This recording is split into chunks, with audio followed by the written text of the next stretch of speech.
വലൈക്കും. അപ്പം നമ്മളിങ്ങനെ പറഞ്ഞു വന്നത് നിങ്ങൾ ഓർക്കുന്നുണ്ടാവും.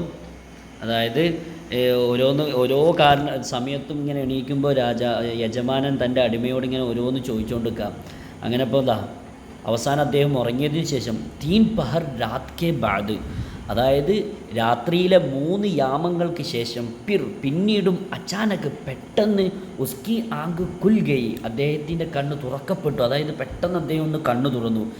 പിന്നീട് ഉസ്നെ പൂച്ച, അപ്പം തന്നെ അദ്ദേഹം ചോദിച്ചു, ഉസ്നെ അദ്ദേഹം പൂച്ച ചോദിച്ചു, ക്യൂ ബയ്യ, എന്താണ് സഹോദര, ക്യാ ഖബർ, എന്താ കാര്യം. ഇസ് ബാർ ഈ പ്രാവശ്യം നൗക്കറിനെ ജവാബ് ദിയ, നമ്മളെ തൊഴിലാളിയോ നൗക്കർ നമ്മളെ ഭൃത്യൻ എന്തായി ജവാബ് ദിയ, മറുപടി നൽകി. ഖുദാവന്തേ നിയമത്, അല്ലയോ യജമാന, ഇപ്പോൾ ഞാൻ സോച്ച് രഹാഹു, ഞാൻ ചിന്തിച്ചുകൊണ്ടിരിക്കുന്നത് ഊണ്ട് കെ പേട്ട്, ഒരു ഒട്ടകത്തിൻ്റെ വയറിന്മേൽ ഗോലിയാൻ ഒരു ഉണ്ടുണ്ട്. ഗോലിയാൻ എന്ന് പറഞ്ഞാൽ വൃത്താകൃതിയിലുള്ള ഗോളം. കോൻ ബാന്ധത്താഹെ, ആരാണ് കെട്ടിയത്, അതായത് അതിൻ്റെ പൂഞ്ഞുണ്ടല്ലോ, അതാണ് ഉദ്ദേശിച്ചത്. അത് ആരാണ് കെട്ടിയത്, അതാണ് ഞാൻ അപ്പം ഇങ്ങനെ ചിന്തിച്ചൊരിക്കുന്നത്.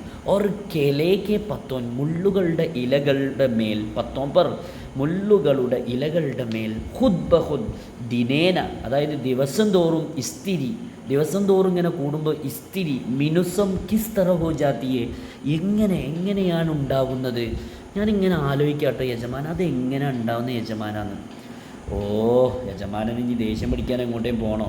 യജമാൻ അറസ്, ചുരുക്കത്തിൽ എന്തെന്നാൽ മാലിക് ബേചാറ, അതായത് നിരാശ്രയനായ മാലിക്, ഒന്നും ചെയ്യാൻ കഴിയാത്ത ആ മാലിക് പിന്നീട് നൗക്കർ കി ബാത്തോമേ ആക്കർ, നൗക്കറിൻ്റെ കാര്യങ്ങളിൽ വന്നിട്ട് ബേഫിക്കിരീസ്, ചിന്തിക്കാതെ ചിന്തയിൽ നിന്നും സോകയ ഉറങ്ങി. അതായത് ഇനി ഓൻ്റെ കാര്യത്തിൽ വന്നിട്ട് ഇങ്ങനെ ചിന്തിച്ചിരിക്കുന്നതിൻ്റെ കാര്യമില്ല എന്ന് അദ്ദേഹത്തിന് മനസ്സിലായി.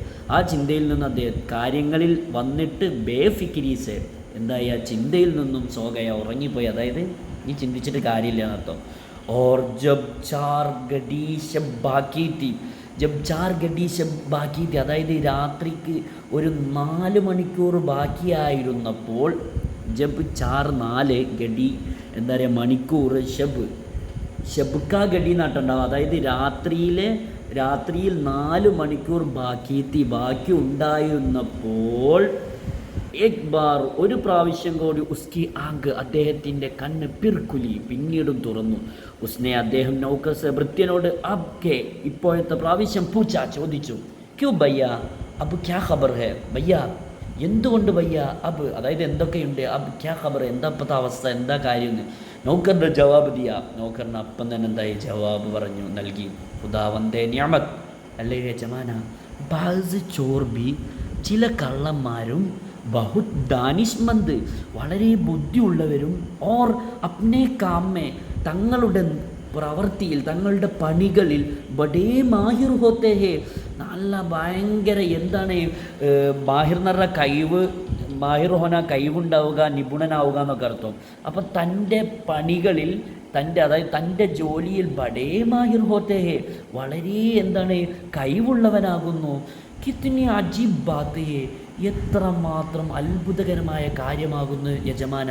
കെയും തന്നാൽ ഐസേഹി, ഇങ്ങനെ തന്നെ കോയി മൂസോർ, ഒരു എന്താ പറയുക വയക്കാടിയായ അല്ലെങ്കിൽ ഒരു വായാടിയായ ചോർ കള്ളൻ, സുറങ്ക് ലഗാക്കർ, ഒരു തുരങ്കമുണ്ടാക്കി, തുരങ്കം എന്ന് പറഞ്ഞാൽ ഇങ്ങനെ മാന്തിങ്ങനെ പൊളിച്ചുണ്ടാക്കി ഒരു തുരങ്കമുണ്ടാക്കിയിട്ട് ഗോഡ നമ്മളെ കുതിരയല്ലേ എടുത്തോണ്ട് പോയി.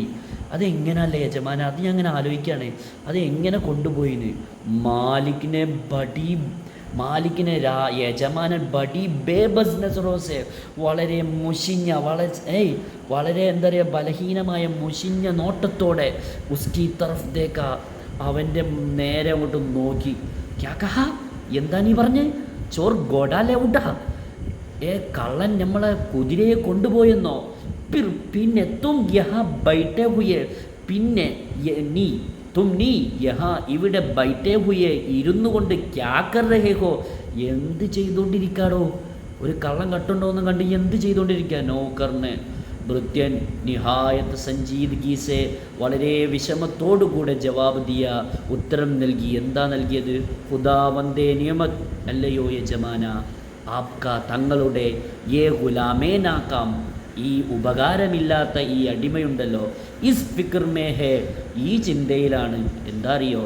എന്തെന്നാൽ ഘോഡ, കുതിരയെ ചോരി ഹോ ജാനേക്കെ ബാദ്, കട്ടുകൊണ്ടു പോയതിന് ശേഷം, ഉസ്കി, ആ കുതിരയുടെ സേൻ, അതായത് ജീനിയും, ഓർ ഹൂഗീർ, അതിൻ്റെ ഇരിപ്പടവും, ആപ്കോ, താങ്കളുടെ, താങ്കളുടെ അപ്നേ സർ പർ, താങ്കളുടെ സ്വയം തലയുടെ മേൽ രഖ്നാ പടേക, വെക്കണമെന്നാണോ? അല്ലെങ്കിൽ മുജ്കോ, എനിക്ക് അപ്നേ സർ പർ, എൻ്റെ തലൻ്റെ മേൽ ലാദ് കർ, ചുമത്തിട്ട് ലേ ചൽനാ ഹോക, കൊണ്ടുപോകണമെന്നാണോ? അതാണിപ്പോൾ എൻ്റെ ചിന്ത. അതായത് കള്ളന് ജീനിയും ഇരിപ്പടമൊക്കെ ബാക്കി വെച്ചിട്ടുണ്ട്. ഇനിയിപ്പോൾ കള്ളന് കുതിരനെ കൊണ്ടുപോയ സ്ഥിതിക്ക് ഇനി ആ ജീനി ഞാൻ ചുമക്കണമെന്നാണ്, അല്ലെങ്കിൽ രാജാവ് ചുമക്കണോ? അതാണ് ഇപ്പം എൻ്റെ ചിന്ത. കള്ളന് ഇതുകൂടി പട്ടുണ്ടെങ്കിൽ കൂടായിരുന്നോ എന്നാണ് ആ പാവം ഭൃത്യം പറയുന്നത്. പാവം യജമാനൻ സഹിച്ചേ പറ്റൂ. വഹ്ശത്ത് അസർ, ഈ വന്യത ഉളവാക്കുന്ന ഖബർ, സംസാരം, വാർത്ത, വിവരം സുൻകർ, കേട്ടിട്ട് ആ കാക്കെ, ആ യജമാനൻ്റെ ഹോഷ് ഉഡ്ഗയെ, ബോധം പോയി. ഉസ്നെ, അദ്ദേഹം, ഇസ് ബേവക്കൂഫ്, ഈ മണ്ടനായ പൊട്ടനായ നൗക്കർക്കോ, ഈ എന്താ പറയുക ഭൃത്യനെ, ഈ അടിമയെ, ബഹുത് സഖ്ത് സുസ്ത്, അങ്ങേയറ്റം വളരെ കഠിനമായ സുസ്ത്. സുസ്ത് എന്ന് പറഞ്ഞാൽ മടുപ്പുളവാക്കുന്ന കാര്യങ്ങൾ സുനായി കേൾപ്പിച്ചു, അതായത് പച്ചത്തെറി കേൾപ്പിച്ചു. ഗോഡ ചോരി ഹോ ജാനേക്ക, അതായത് ഗോഡ കുതിര, ചോരി ഹോ ജാനേക്ക, കട്ടുപോയതിൽ ഉസ്സെ, അദ്ദേഹത്തിന് ബേഹദ്, അങ്ങേയറ്റം അഫ്സൂസ് ഹുവ, എന്തായി? ദുഃഖിച്ചു. അദ്ദേഹം കട്ടുപോയതിന് അദ്ദേഹം അങ്ങേയറ്റം ദുഃഖിച്ചു. ലേക്കിൻ, എങ്കിലും, അബ്, ഇനി ക്യാ ഹോ സക്താ, എന്ത് ചെയ്യാൻ സാധിക്കുന്നു? എപ്പോൾ ജബ് ചിടിയാൻ ചുഗ് ഗയേ ഗീത്, അതായത് വയലുകൾ അല്ലെങ്കിൽ പാടങ്ങൾ പക്ഷികൾ കൊണ്ടുപോകുമ്പോൾ നമ്മളിനി എന്ത് ചെയ്യാനാന്ന്? അതായത് കൊത്തിക്കൊണ്ടുപോയ പാടത്തിന് നമ്മൾ എന്ത് ചെയ്യാനാന്ന്? നമ്മളുണ്ടാവല്ലോ കുറേ പാടുണ്ടാക്കി, ആ പാടുണ്ടാക്കിയിട്ട് എന്താക്കുക, അതിൽ പക്ഷികൾ വന്നിട്ടായിട്ട് നെൽകൃഷിയൊക്കെ കൊത്തിക്കൊണ്ടുപോയാൽ ആ പാടം കൊണ്ട് എന്ത് ചെയ്യാൻ? അതേപോലെ അദ്ദേഹം പറയാണ്, ജീനിയും ഇരിപ്പടം മാത്രം ബാക്കി വെച്ചിട്ട് കുതിരയില്ലാതെ നമ്മൾ എന്ത് ചെയ്യാനാണ്? അതാണ് അബ്, ഇനി ക്യാ ഹോ സക്താത്ത, എന്ത് ചെയ്യാൻ സാധിച്ചിരുന്നു? ജബ് ചിടിയാൻ, പക്ഷികളാകുമ്പോൾ, എന്ത് ചുഗ്ഗയെ എന്ന് പറഞ്ഞാൽ കൊത്തിക്കൊണ്ടുപോകുമ്പോൾ, കീത്ത് എന്ന് പറഞ്ഞാൽ എന്താണ്? വയൽ. ശരിക്കും എങ്ങനെയാണ്? ജബ് കീത്ത്, ജബ് കീത്ത് എന്ന് പറഞ്ഞാൽ ജബ് കീത്ത് ചിടിയാൻ ചുഗ്ഗയെ എന്നാണ് ശരിക്കും ഉണ്ടാവുക. അതായത് ജബ് കീത്ത്, വയലുകൾ, ചിടിയാൻ, പക്ഷികൾ, ചുഗ്ഗയേത്തോ, എന്താ പറയുക, കൊത്തിക്കൊണ്ടുപോകുമ്പോൾ, അബ്, ഇനി ക്യാ ഹോ സക്താത്ത, എന്തുണ്ടാക്കാൻ സാധിക്കും എന്നാണ് പറയുന്നത്. കഥ മനസ്സിലായിട്ടുണ്ടാവുമെന്ന് വിചാരിക്കുന്നു. ഇല്ലെങ്കിൽ എന്താക്കാം, ഒന്നുകൂടെ നിങ്ങൾ എന്താക്കുക, റിപ്പീറ്റ് ചെയ്ത് ഇങ്ങനെ വായിക്കുക, കേൾക്കുക. ഇൻഷാ അല്ലാഹ് എല്ലാവരും എന്തെങ്കിലും ഡൗട്ട് ഉണ്ടെങ്കിൽ ചോദിക്കണം, മറക്കരുത്. അസ്സലാമു അലൈക്കും.